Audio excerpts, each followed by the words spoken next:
Assalamualaikum warahmatullahi wabarakatuh. Kami dari kelompok 3 ingin mempresentasikan proyek akhir kami dari mata kuliah Machine Learning yang berjudul Pengembangan Smart Waste Classifier berbasis Deep Learning MobileNet V2. Nah, di sini tuh sistem klasifikasi sampah otomatis untuk membedakan mana kategori sampah organik dan non-organik menggunakan arsitektur MobileNet V2.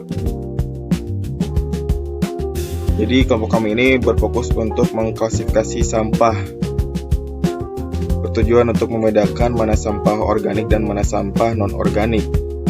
Nah, terus untuk selanjutnya di sini ada tim dan informasi project. Di kelompok kami ini beranggotakan 3 orang. Yang pertama ada Muhammad Fauzi Azim dengan nomor NIM 2310614022. Terus ada saya sendiri Fadil Science dengan nomor NIM 2310614017, dan yang terakhir ada Gepira Zaina Azhara dengan nomor NIM 2310614006 dengan dosen pembimbing atau dosen pengampu Pak Dewanto Rosian Adi STMT. Terus untuk selanjutnya di sini ada kontak dan repositori tersedia untuk replikasi dan evaluasi. Di sini juga untuk GitHub-nya. Terus selanjutnya, nah untuk latar belakang dan urgensi di sini ada 3 poin. Yang pertama ada peningkatan volume sampah, terus ada limitasi pemilahan manual, dan terakhir ada peluang otomatis. Yang dimana di sini tuh mengambil dari latar belakang sekitar kampus ataupun sekitar kota Tasikmalaya akan kurang sadarnya terhadap sampah di lingkungan.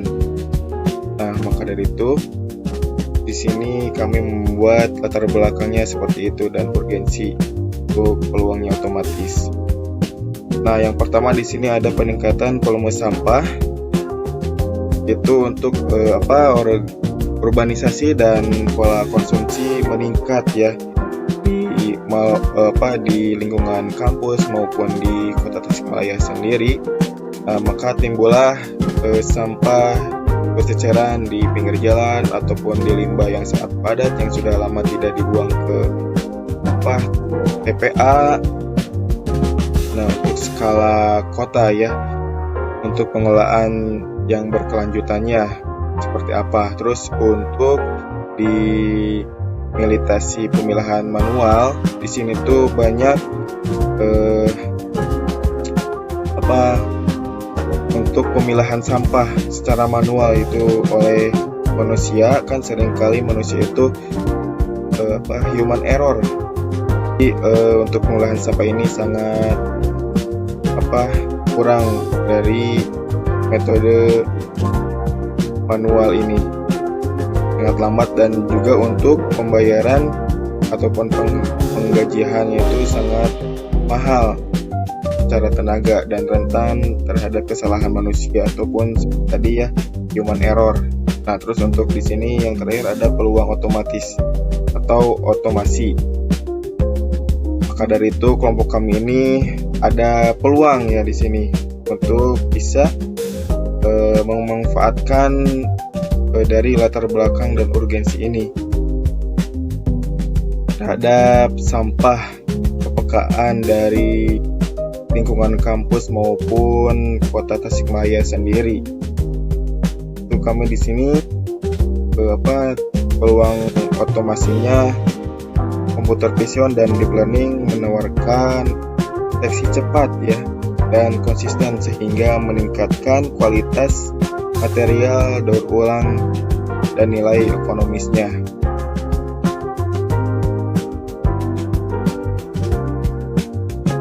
Oke, sekian.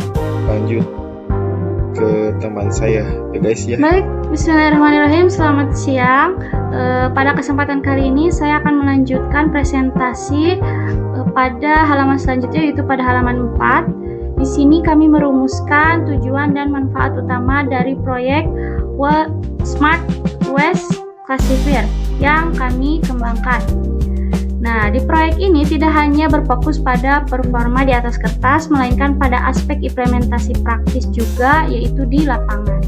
Baik, yang pertama itu ada fokus utama kami, yaitu otomasi klasifikasi biner. Jadi sistem ini difokuskan untuk memilah sampah secara biner, yaitu memisahkan kategori organik dan anorganik untuk alur pemilahan awal di hulu. Yang kedua ada efisiensi komputasi. Nah, efisiensi komputasi ini kita menggunakan Mobile Net V2 untuk performa pada edge device, yaitu Raspberry Pi atau microcontroller. Ya. Jadi tanpa membutuhkan perangkat keras yang mahal. Dan yang ketiga itu ada akurasi lapangan yang andal. Kami menetapkan target akurasi yang tinggi, yaitu di atas 93% pada data uji untuk keandalan operasionalnya. Jadi keandalan operasionalnya ini sesuai dengan sistem saat diletakkan di kondisi yang nyata. Yang keempat itu ada kesiapan integrasi IoT Smart Bin. Jadi arsitektur modal yang kami bangun dirancang dengan format cetak biru atau blueprint yang kompatibel untuk kebutuhan deployment ke format TensorFlow Lite. Next, pada halaman selanjutnya di sini kita akan membahas tentang metodologi dan pipeline data. Dalam pengembangan sistem berbasis kecerdasan buatan ini, data adalah pondasi utamanya. Nah, di sini kami menerapkan alur kerja terstruktur yang terbagi menjadi 3 tahapan sistematis. Yang pertama itu ada akuisisi dan pembagian data. Jadi nanti dataset itu diperoleh melalui platform Kaggle Hub. Nah, setelah itu kegunaannya yaitu untuk menjaga objektivitas pengujian model. Kami membagi data secara ketat dengan rasio 80/20, di mana data dilatih berjumlah sampai 18.052 gambar dan data uji atau validasi berjumlah 4.512 gambar. Tahap kedua itu ada praproses data atau pre-processing.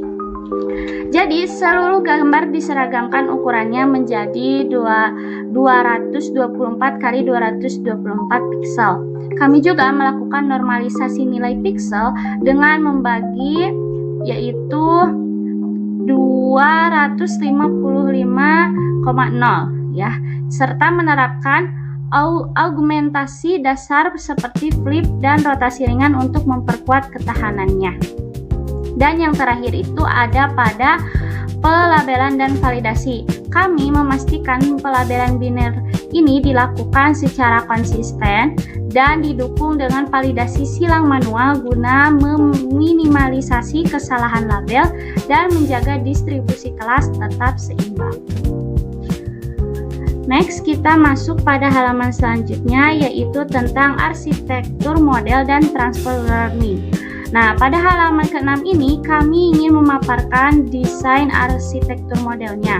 Jadi, kami memanfaatkan metode transfer learning dengan menggunakan model Mobile Net V2 yang telah dilatih sebelumnya pada dataset ImageNet sebagai pengekstraksi fitur. Nah, strategi arsitektur yang kami liputi itu ada 3 macam. Nah, yang pertama itu ada depth-wise separable convolution. Nah, fitur ini adalah bawaan dari Mobile Net V2. Jadi, caranya itu untuk memisahkan proses penyaringan dan penggabungan fitur sehingga mampu mengurangi jumlah parameter secara signifikan dan memangkas latensi waktu proses inferensi. Yang kedua itu ada pembekuan lapisan dasar. Nah, di sini base layer itu dibekukan untuk mempertahankan fitur-fitur dasar gambar yang sudah dipelajari sebelumnya. Sementara bagian classifier head dimodifikasi total untuk menyesuaikan dengan tugas klasifikasi biner kami. Dan yang terakhir itu modifikasi lapisan output. Kami menyusun lapisan akhir secara spesifik, yaitu dimulai dari global average polling 2 dimensi untuk menghasilkan vektor fitur berdimensi 1280. Dilanjutkan dengan lapisan dropout sebesar 20% untuk mencegah overfitting dan ditutup dengan lapisan denser neuron tunggal menggunakan fungsi aktivasi sigmoid. Nah, keunggulannya apa? Keunggulan utama ini adalah ukuran file model yang kecil dan latensi rendah sehingga sangat cocok untuk perangkat edge. Mungkin dicukupkan sekian dari saya, bisa dilanjutkan kepada teman saya. Terima kasih. Izin melanjutkan untuk presentasi. Jadi di sini kita melanjutkan pada bagian proses pelatihan dan optimasi. Di sini dibagi menjadi 3. Yang pertama ada konfigurasi training, kemudian callbacks dan kontrol, dan juga hasil konvergensi. Nah, untuk konfigurasi training itu ada di optimizer Adam dengan loss binary cost and traffic by size disesuaikan dengan CPU dan GPU availability. Callbacks dan control model checkpoint menyimpan model terbaik dalam bentuk file model _final.h5 dengan early stopping patient 3, jadi untuk menghentikan overfitting. Hasil konvergensinya di sini training dihentikan di epoch 11 karena bobot terbaik direstorkan dari epoch 8. Training akurasi 93.35%, validation akurasi 93.66%. Jadi sebetulnya epoch yang kami atur itu sampai 15, tapi kami memakai early stopping dengan patient 3. Jadi ketika hasil dari epoch 8 sampai 10 kemudian itu buruk, maka epoch yang diambil adalah epoch yang paling baik gitu. Di sini epoch terbaiknya ada di epoch 8. Jadi ketika 9, 10, 11 itu buruk, maka epoch yang diambil ada epoch yang 8 dengan tadi memakai early stopping patient 3. Kemudian hasil evaluasi kuantitatif. Nah, di sini ada hasilnya, precisionnya di organik. Di sini datanya itu terbagi menjadi 2, ada organik dan recyclable. Dengan precision itu 93 sama 93. Kemudian ada recallnya itu untuk organik ada 94 dan untuk R itu ada 92. Di F1 skornya ada 0,9 untuk organik dan recyclable ada 0,9. Nah, untuk final evaluation loss-nya itu ada 0.1. Nah, interpretasi F1 skor seimbang 92% menandakan deteksi andal tanpa bias signifikan antar kelas. Kemudian hasil Galat dan confusion matrix. Dalam pengamatan kesalahan dan faktor penyebab utamanya ada 3. Yang pertama true organic benar itu 2,3. True recyclable-nya ada di 1,8. False recyclable itu ada 132 kasus. Bias ke kelas anorganik, kelas plastik membungkus materi organik. Kemudian false organik itu ada 194 kasus. Nah, objek daur ulang yang kotor dan berdebu menyerupai tekstur organik.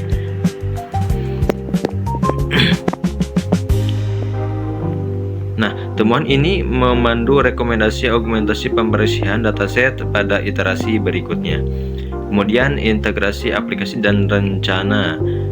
Di sini antar muka web menggunakan Streamlit.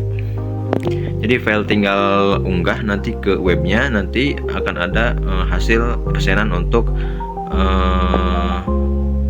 sampah tersebut organik atau anorganik. kita langsung saja untuk uji di webnya.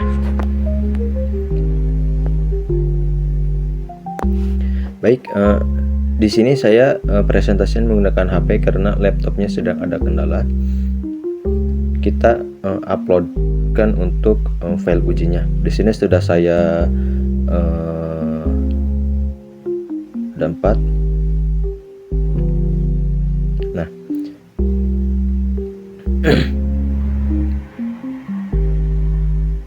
di sini sudah saya uploadkan untuk sampah uji ke pertama. Nah, tingkat persenan organiknya ada di 94,2. Kita coba lagi upload untuk sampah uji yang kedua.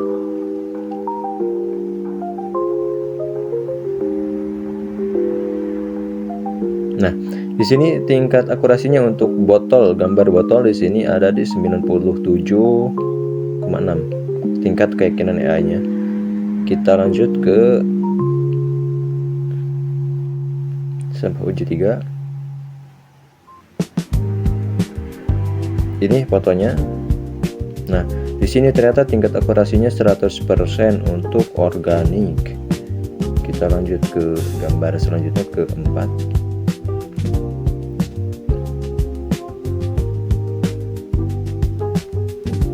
Ini gambarnya sudah diupload, dan di sini tingkat keyakinan AI untuk prediksinya di sini ada 99,9% organik. Dan untuk webnya ini memakai Streamlit. Mungkin hanya sekian yang bisa saya sampaikan, kurang lebihnya mohon maaf. Wassalamualaikum warahmatullahi wabarakatuh.